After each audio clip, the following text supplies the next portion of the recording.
नमस्कार। साल 2025 में भारतीय जनता पार्टी के नेतृत्व वाली राजस्थान सरकार ने सत्ता में अपने 2 साल पूरे कर लिए हैं।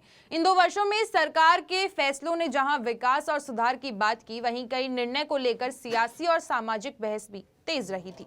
ग्रीन बजट से लेकर कोचिंग कानून, धर्मांतर विधेयक से लेकर निवेश और इसी के साथ अवैध खनन तक, आज हम इस पैकेज में 7 प्रमुख मुद्दों के जरिए राजस्थान सरकार के 2 साल के बड़े फैसले और उनसे जुड़े विवाद को संक्षिप्त में समझने की कोशिश करेंगे। सबसे पहला, ग्रीन बजट, पर्यावरण पर बड़ा दाव। साल की शुरुआत सरकार ने राज्य के पहले ग्रीन बजट से की। उप मुख्यमंत्री और वित्त मंत्री दिया कुमारी ने 27,854 करोड़ रुपए का बजट पेश करा।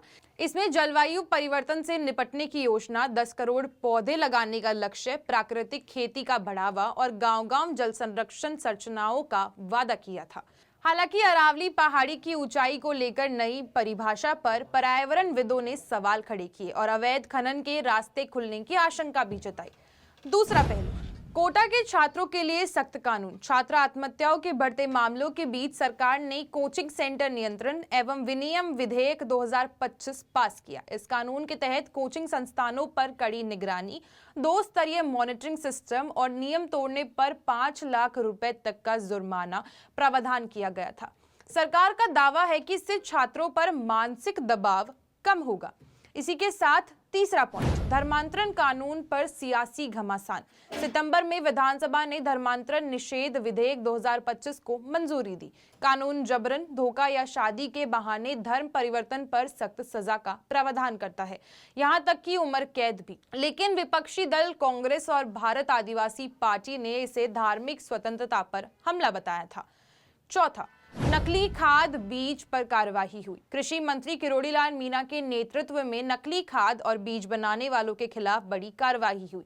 90 एफआईआर, 54 फैक्ट्रियों के लाइसेंस निलंबित और सैकड़ों कंपनियों को नोटिस। इस अभियान के बाद केंद्र सरकार को भी देश भर में जांच के आदेश देने पड़े थे। पांचवा पक्ष, छोटे अपराधों में राहत। सरकार ने जिन विश्वास संशोधन अधिनियम 2025 के जरिए 11 कानूनों में छोटे अपराधों पर जेल की सजा खत्म करने का फैसला किया था, कानून मंत्री जोगाराम पटेल के मुताबिक इससे खासकर आदिवासी और ग्रामीण आबादी को राहत मिलेगी। छठा, उद्योग और निवेश का दावा। सरकार ने rising Rajasthan global investment summit 2024 के बाद 8 लाख करोड़ रुपए से अधिक के निवेश के धरातल पर उतरने का दावा किया था। ऊर्जा, उद्योग और शहरी विकास विभागों में 1000 एमओयू लागू होने की भी बात की गई थी। सातवां, खनन और पहाड़ी नीति पर विवाद। अरावली क्षेत्र में 100 मीटर ऊंचाई की बहस के बीच सरकार ने अवैध खनन पर सख्त कार्रवाई के निर्देश दिए। साथ ही नई हिल पॉलिसी लेकर 15 डिग्री से अधिक ढलान पर निर्माण पूरी तरह रोक लगा दी गई थी। ऐसे में दोस्तों, ये रहे राजस्थान सरकार के 2 साल के बड़े फैसले। सरकार जहां इन्हें विकास और सुधार की दिशा में कदम बता रही है, वहीं विपक्ष ने विवादों और विरोध से जुड़ा कार्यकाल मानता है। अब देखना होगा कि आने वाले समय में ये नीतियां जनता की उम्मीदों पर कितना खरी उतरती हैं।